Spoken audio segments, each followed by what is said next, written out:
Trial कराया गया है, उसमें भी सहयोग किया गया है। लेकिन देखिए, आज विशेष करके जो बच्चियां अभी नई नई अखाड़ों पर आई थी, जिन्होंने कस्टूम खरीद लिया था, जूता खरीद लिया था, अखाड़ों की संख्या घट रही है और गार्जियन अपने बच्चों को वापस ले जा रहे हैं और बहुत घोर निराशा है पहलवानों के अंदर। लगातार भारत का एक ऐसा खेल है जो लगातार 3 ओलंपिक से मेडल दे रहा है और ओलंपिक में मेडल सुनिश्चित है। जब वर्ल्ड में भी हमारे बच्चे मेडल लेकर के आते हो, चाहे जूनियर हो, चाहे कैडेट हो, चाहे सीनियर हो, चाहे 23 हो, तो उसी से उम्मीद लगाई जाती है कि ओलंपिक में कुश्ती का मेडल रहेगा। यानी कि कुश्ती का एक ऐसा माहौल बन चुका है कि ओलंपिक में मेडल रहना ही रहना है।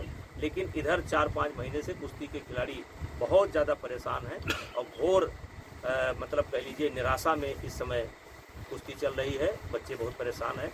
जल्दी से ये चैप्टर समाप्त होना चाहिए और जिससे बच्चे जो है ज़्यादा नुकसान ना हो। उस दिन आप क्या 5 जून को आगाज फिर आप उसी में से क्वेश्चन निकालने लगे। नौजवान आत्महत्या कर रहे हैं, नौजवान आत्महत्या कर रहे हैं। एग्जैक्ट डाटा मेरे पास नहीं है, लेकिन कहीं कहीं दिखाता है कि 90 से 100 नौजवान इस पर आत्महत्या कर रहे हैं। 80-80 साल के बुजुर्गों पर लिखा जा रहा है, सामूहिक बलात्कार लिखा जा रहा है। सुप्रीम कोर्ट के एक बड़े लॉयर हैं वीपी सिंह, उन्होंने भी इस बात को उठाया है कि ऐसे वाकई में बहुत से ये इस समय ये हमारा विषय नहीं है और संत क्या बोलेंगे मैं नहीं बता सकता हूँ। संतों ने बुलाया है, देश को वो आह्वान किया है। अब उनके मन में क्या है, वो क्या विचार विमर्श करना चाहते हैं, परामर्श करना चाहते हैं, जो उनको बोलना वो बोलेंगे। और हम इतना विश्वास दिलाते हैं कि जो संख्या संतों ने कोट की है, 11 लाख की अपेक्षा की है, और हमारे क्षेत्र की जनता और देश की जनता, हमारे समर्थक सब मिल करके उस संख्या को पूरा करेंगे, हो सकता है ज़्यादा हो जाए। सांसद जी कुश्ती पर चलिए, लंबा विषय है, देश महसूस करेगा, ये लंबा विषय है, उस पर मैं नहीं बोलना। सांसद जी, इस तरह से खिलाड़ियों की मांग है कि उनके लिए न्याय गिरफ्तारी है, मतलब उन्होंने न्याय एक तरह से गिरफ्तारी आपकी मांगी है, तो क्या लगता है कि उनकी डिमांड जो बढ़ रही है या बदल रही है लगातार, तो उसके पीछे कौन है जो खिलाड़ियों को गुमराह?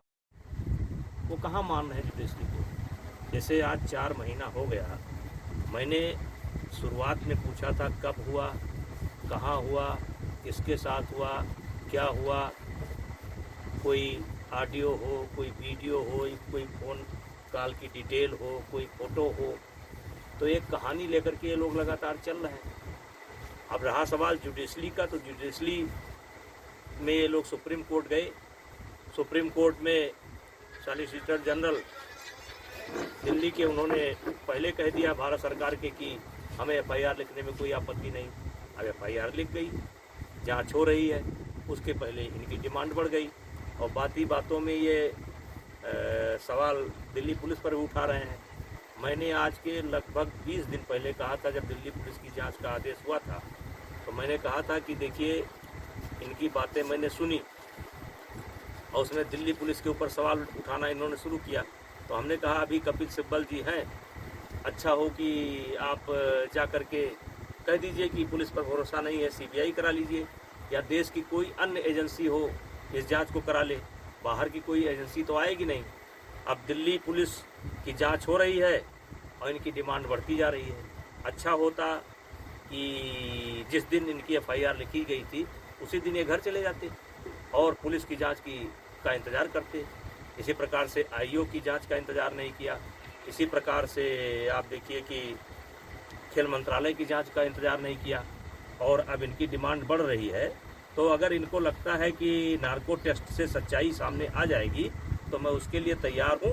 हाँ, जितने लोगों ने भी आरोप लगाए हैं इनके साथ, और बजरंग पूनिया और विनेश और जिन जिन खिलाड़ियों ने आरोप लगाए हैं, और हम केवल हमारे ऊपर लगाए हैं, तो इस पक्ष से तो केवल हम हैं और उस पक्ष से ये 7 हैं, 8 हैं, 9 हैं, 10 हो जो है, तो सबकी जांच करा ली जाए। ये मुद्दा समाप्त होना चाहिए ना, बहुत लंबा नहीं चलना चाहिए। नेताजी जिस तरीके से इसी सवाल पर आ जाते हैं। अब डोप टेस्ट कराइए, डोप टेस्ट कराइए, इन खिलाड़ियों का कराइए, साथ ही साथ मेरा कराइए। और इनकी मांग को लगातार देश सुन रहा है, 18 जनवरी से लगातार सुन रहा है। अब उसको दोहराने की ज़रूरत नहीं है। इनका डोप टेस्ट सबसे बड़ा हथियार है, मैं उसके लिए तैयार हूँ।